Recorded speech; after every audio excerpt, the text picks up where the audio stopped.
Welcome to Milestone Moments, the show where we explore the journeys that lead to success. I'm Sheila Slick, your host and founder of 5 Milestones. In every episode, we will bring you insights from the minds of entrepreneurs, leaders, and experts who will share not just their expertise, but the milestone moments that have reshaped their journeys and led to significant achievements. So if you're looking for motivation, you're in the right place. Subscribe now and discover the milestones that mark the path to success. Welcome to another episode of Milestone Moments in Business and Leadership. I'm your host, Sheila Slick, and today my special guest is John Follis. John co-founded one of the most successful ad agencies on Madison Avenue. He was also a podcast pioneer with his marketing show back in 2006. And for his breakthrough public service ad work, he was honored at the White House. As a thought leader, he's written for Adweek and has been a speaker at venues including the World Business Academy and Yale Entrepreneur Institute. And here's the thing. John was also fired 4 times. And today, as a sought-after podcast guest, he shares his knowledge and his career journey with people from around the world. Welcome to the show, John. Thank you, Sheila. Happy to be on your show. Nice to meet you. And nice to meet you. And you had me at, I got fired 4 times. So with today's times when a lot of people are fearing getting fired or, AI is coming after my job, I want to start with that focus. Okay. How do you get fired 4 times? What was that journey like? So, as you said in the introductory bio about my career was spent in the advertising business.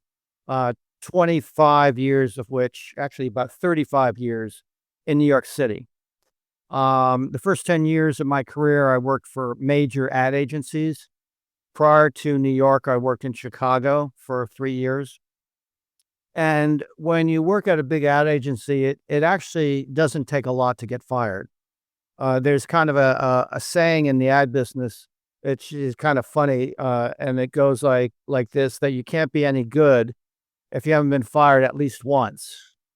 And I think that was mainly directed toward creative people because if a big agency loses a piece of business, the first thing they're going to do is cut staff.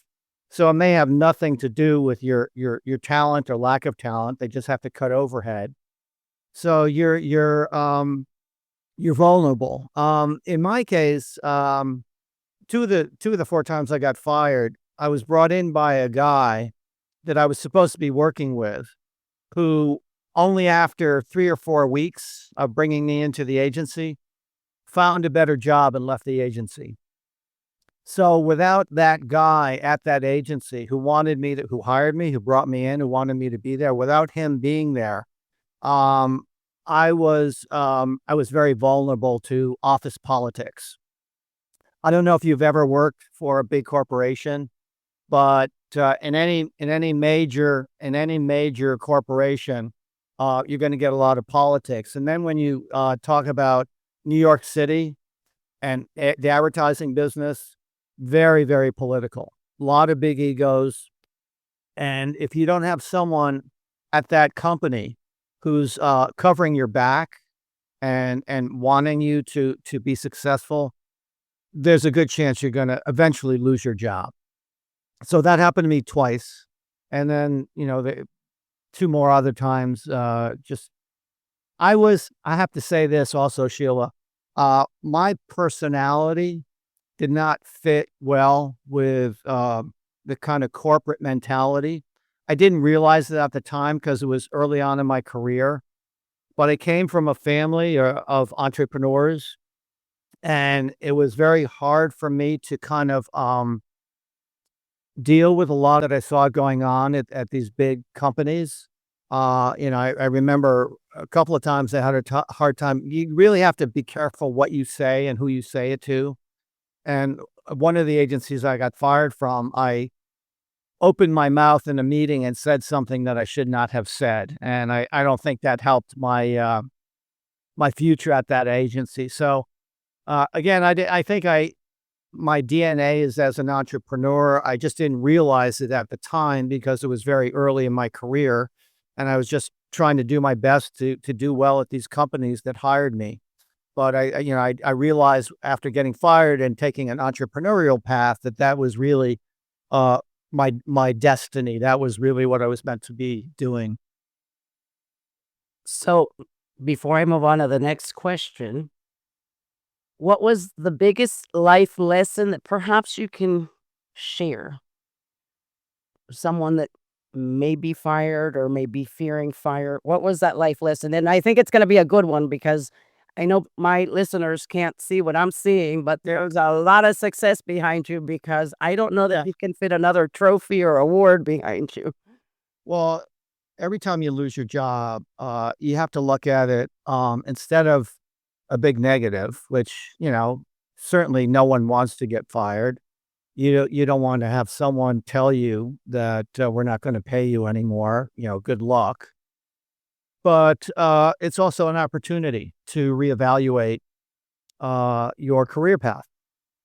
And every time I lost my job, that's what I did. I had to make a decision on what my next step was going to be.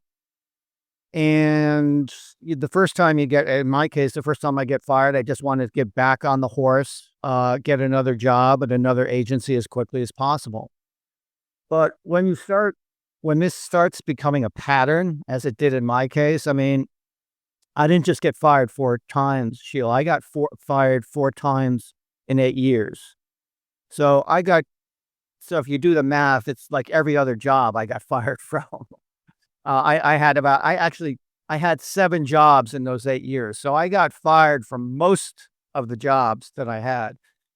And at a certain point in my case, maybe after the second or third time, I was forced to try to understand what was going on. And I wasn't sure because it's hard to have perspective when you're that young. You're just starting out. You're only working in the business 5 or 6, 7 years.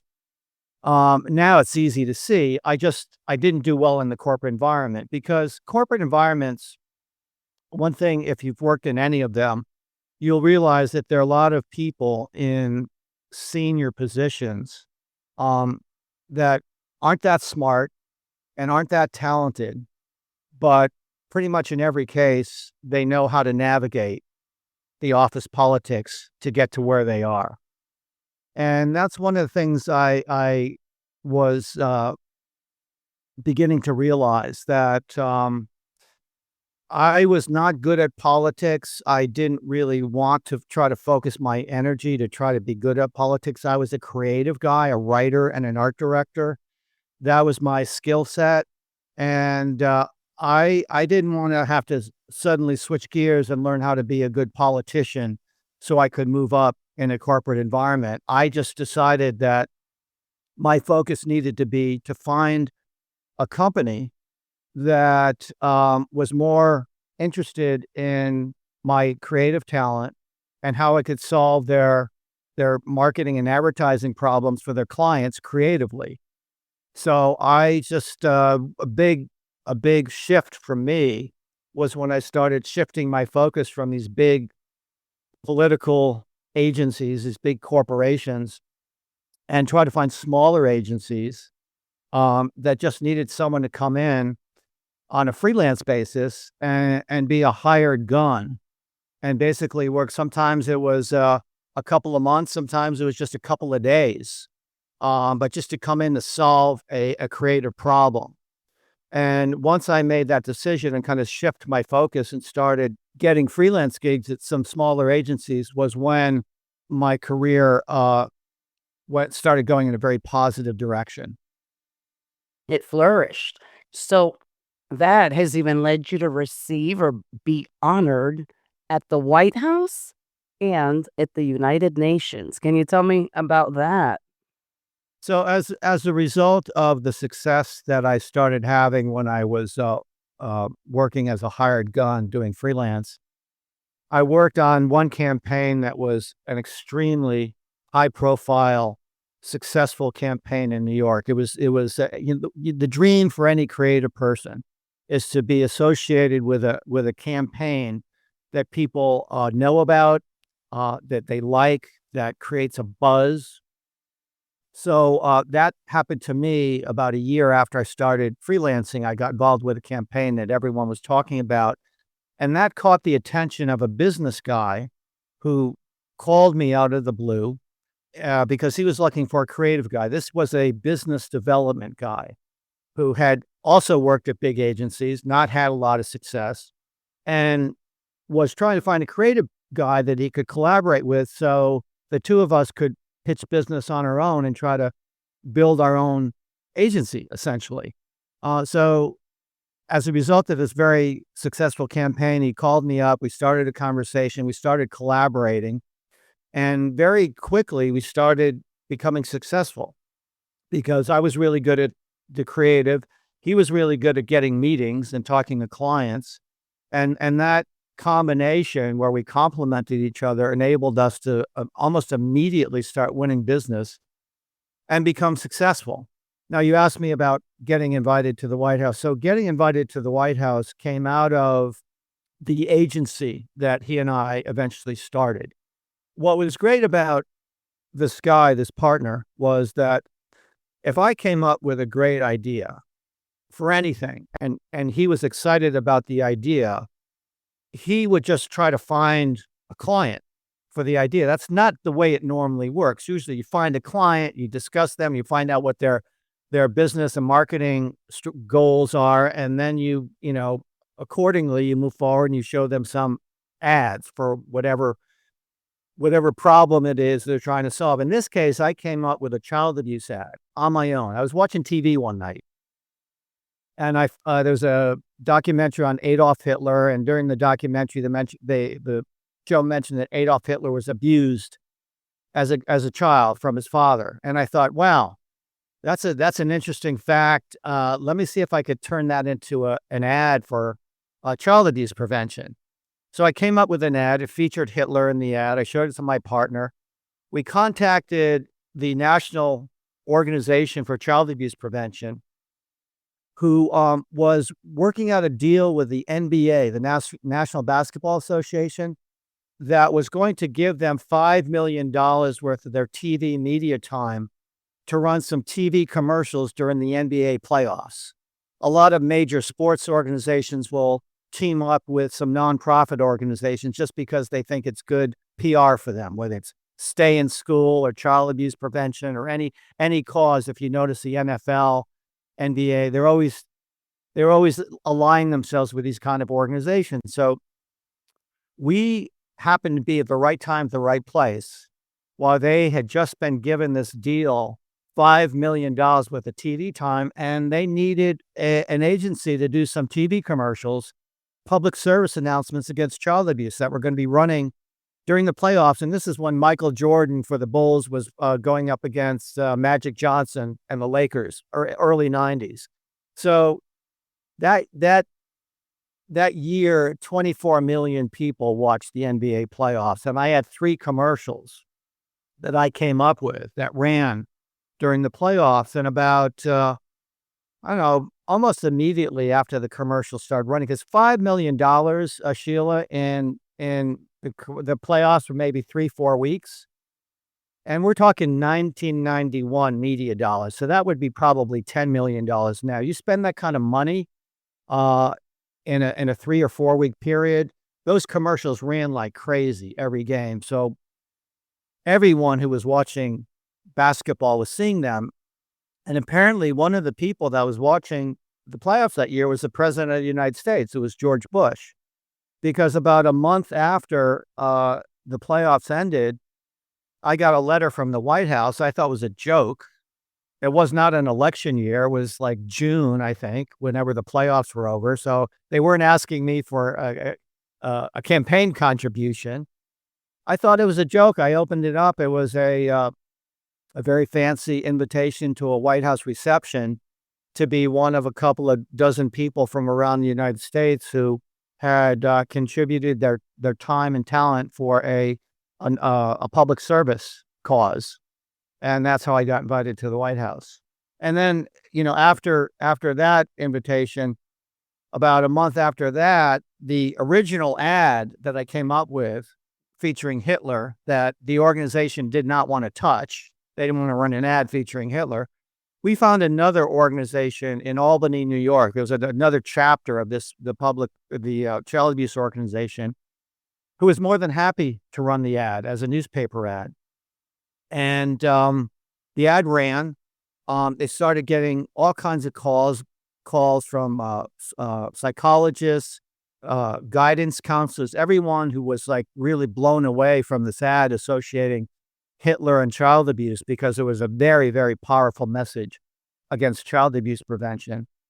We entered the ad in award shows, and somehow it got on the radar of the United Nations, who at the time had just started something they called the United Nations Public Service Award. I think it was the first year that they decided to do that. So they were looking to acknowledge people around the country who were doing great things that allied with the mission of the United Nations, which is everyone get along in peace and, a better world, essentially. And someone at the UN apparently came across this ad because a month after I got invited to the White House, I got another letter from the United Nations telling me that I was one of the first recipients for this UN Public Service Award, and, come to United Nations where you could get your award. So fortunately, our office was about 20 blocks from the United Nations. So all I needed to do was get on my bicycle instead of, jump on a plane to go to the United Nations. So I went to the UN to get my UN award that year. So it was a pretty big year for me. As an entrepreneur, I think that my favorite part of the story is thinking that I don't know that you would have had those opportunities had you not been fired, if we go back from the beginning, because Right. you had that liberty, that flexibility, the power to make your own decisions and think outside of the box, right? Because as you're saying all this, I'm like, these awards over an ad about Hitler and child abuse. It makes Right. me want to say, well, what was the ad? I want to learn more because it just sounds so, you know, Provocative. and strange. Like my mind can't put the pieces together. So I guess that's how you create impact when you're in advertising. Well, the tagline I came up with is, which I started with, the message I wanted to point out when I used Hitler is that if you look at a lot of child abuse messages, it always shows like a little kid with a bruise on their face sitting in the corner with a Raggedy Ann doll who, was abused by some adult, right? The idea behind this Hitler ad was, this is an issue that affects all of us, whether or not you may be the best parent in the world, right? Or maybe you don't even have kids, but because in Hitler's case, he was an abused child that did not get the help that he needed, and all of his emotional, psychological issues related to the abuse that he had growing up ended up turning into the monster that he became. And this is why this is an issue that everyone needs to reckon with, because it wasn't just Hitler. If you look at the history of a lot of famous criminals and people like Hitler, Charles Manson, for example. Do you know who Charles Manson is? Of course. Oh, okay, okay. Well, some of the people listening who are under 40 may not know. So Charles Manson, one of the most famous murderers in U.S. history. He was abused as a kid. And, pretty much if you look at any major criminal and are able to find out about their history, not in every case, but in many cases, they were abused as kids. So that was the message. And the tagline was, child abuse, it hurts all of us, was the tagline. So when I showed this ad, I featured Hitler, Charles Manson, Lee Harvey Oswald, who assassinated John Kennedy, who was very famous for people who are baby boomers, at least, very famous. They know what he looks like. And Mussolini also. Again, I'm dating myself, but famous murderers and insane people, basically. And the headline was, "Some abused children grow up to become famous." That was the headline, which is something that listen, you could have the great headline. If you don't get people to read the copy in the ad, it's not gonna work. So the reason I wanted to have that headline to kind of raise eyebrows is because I wanted them to read the copy. And when you say some abused children grow up to become famous, and you show Hitler and Mussolini, you want to understand what the copy is. And the copy just said, the fact of the matter is that 80% of criminals in our prisons were abused as kids. So were the 4 people pictured in this ad. Not doesn't mean that every abused kid turns into a criminal, but 80% of the people in prison were abused as kids. So this is a problem that affects all of us. And here's an 800 number if you'd like to get more information, or if you know any people or kids that are being abused, please call this number. So that was the gist of the ad. Wow. So now let's fast forward to today. What are you focusing on? We had mentioned that you're sharing knowledge and you're in podcasts. Where's your passion at today? Well, people can't see me, but I'm old. So I'm 71. So it was probably, I don't know, 7 or 8 years ago that I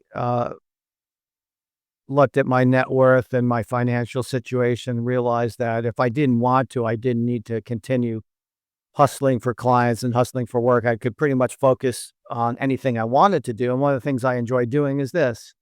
I love giving back. I love sharing my stories and hopefully some wisdom that I've gained in the years that I've been working as an entrepreneur.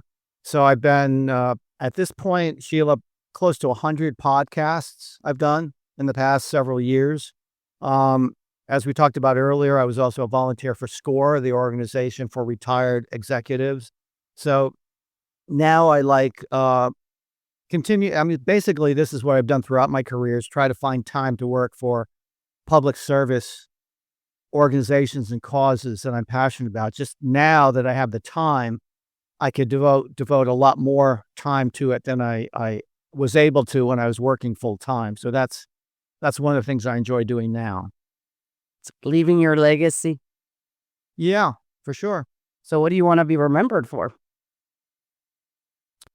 Well, it would be nice to be remembered for some of the what we're talking about now, some of the work that I've done for these very worthy organizations. I mean, I just mentioned child abuse, but over the course of my career, I probably worked on 3 dozen, was involved with 3 dozen various causes and nonprofit organizations. Child abuse just happened to be one of them. So I think that's a pretty good legacy to leave, as well as these podcasts that I'm now sharing. And as I mentioned, just sharing my wisdom and knowledge about marketing. I mean, you're asking me a lot of questions about my career, but a lot of the podcasts I've been on focus specifically on marketing and how business owners can do a better job of marketing their business. So that's just another legacy I've left, helping business owners be successful. So I'm definitely sticking out as one of those podcasts you're going to remember, because I asked you different questions. And I absolutely loved your story. You inspired me from the moment that you said, I got fired 4 times and it could have been 30 years ago, because I love these stories that have such meaning at the end and they provide hope. And so you're providing hope to anyone that perhaps today isn't happy in their career, Yeah. or perhaps is fearing getting fired, or, their job is going to get taken away by AI. And as a score mentor as well, I've always looked for the opportunity, because that really is the entrepreneurial mindset. If you want to start something, you need a need, you got to solve a problem. And so, what a better way, to find a solution to a problem than when you're facing it yourself. So, I think that by switching that mindset, you can end up living a much brighter life, making a bigger impact in the world when you have that freedom, like you did, your creativity just unleashed, and look at where you're at. And if we had more time, we'd go over each and every one of the awards. Maybe I'll even share if you want a piece of the video, because you've obviously impacted a lot of organizations and had a lot of impressive campaigns throughout your career, perhaps even a day. Well, thank you, Sheila. Appreciate that. But you're right. I mean, I think that's, at the time it wasn't really something I wanted to talk a lot about getting fired. That's not a good way to brand yourself, when you're still got to the point, Sheila, where when I was meeting with recruiters to try to get a new job, uh you have to be honest with them, and that's not a great selling point to say that you've been fired multiple times. It got to the point where recruiters weren't even interested in talking to me. I had to figure things out on my own. But now that I don't have to worry about it, that's, I think, one of the reasons I get on all these podcasts, because not just the fact that I got fired 4 times, but the fact that it was only after, as you just said, only after getting fired all those times that all the success happened to me in my career, getting invited, honored to at the White House and the UN, and starting an ad agency that became one of the most award-winning agencies in the country. All of that happened after getting fired that 4th time. So now that's a great hook to get me on some podcasts and talk about it. It does, and it gives, other generations like Gen Z that's growing up in a whole different age. When we're talking about TV ads, I don't even know that they watch TV today, right? So I love so many different aspects of the story, but I absolutely love that. And it also makes you different. And I think with maturity, right? I'm not a spring chicken. You end up being more comfortable with yourself and, being different and standing out. When we were talking before, I said, "Yeah, no, I did program." A lot of people look at me like, "Well, huh?" And at first I took it the wrong way. Like, I don't look like a programmer. I'm a mom. I've got these 3 kids. But then I ended up embracing that difference helped me stand out. And so I love your story. You have me. That was the best hook. And Let me just just say like, one last thing, Sheila, because I think this is really an important thing for your listeners to know about. Um, Once I went on my, even when I was in my agency with a business partner, um, even though we were entrepreneurs, um, I couldn't do whatever I wanted. I still had a partner that I had to work with, and not all the time we didn't agree on a lot of things. I couldn't kind of go in whatever direction I wanted. For example, again, I'm dating myself. I was very interested in the internet. He wasn't. And so, we only worked together for about 3.5, 4 years. Eventually I came to the decision that, he was holding me back. And it was a hard decision because we were very successful, and I didn't have any false illusions that I could continue to be successful without someone who was such a great new business guy. But I had to take a chance because things weren't working out, and I went on my own. But this was right at the time where the internet was becoming a thing. And my first website went up in late 95. And I wasn't a technology guy. But once my website went up, I had some coders code the thing. And this is before they were templates and WordPress and Wix and all that stuff. Everything was, the old days, custom coded. You can appreciate that. And so once the website went up, then I realized, well, if I want to change anything on the website, I've got to learn how to go on in the back end of this website and figure out, understand coding and know where I need to go if I want to change a couple of sentences or change a word here and there. So I started learning how to code in the mid 90s or late 96, 97, just so I could continue modifying my website moving forward. So, and then when podcasting became a thing in 2005, I was intrigued with that. And I was so intrigued that I started learning about podcasting. And by February 2006, I had my own podcast. It was called The Marketing Show. You know, a lot of people who went through COVID just discovered what podcasting was, just not that long ago. Podcasting has been around for 20 years. And the point I'm trying to make, point I'm trying to make is that in order to be successful, you have to continue pursuing your curiosity, continue looking at trends. Right now, if I was active, I would be all over AI. I wouldn't ignore it. I would know everything about it because that's the future. It's not going away. And I think it's really important.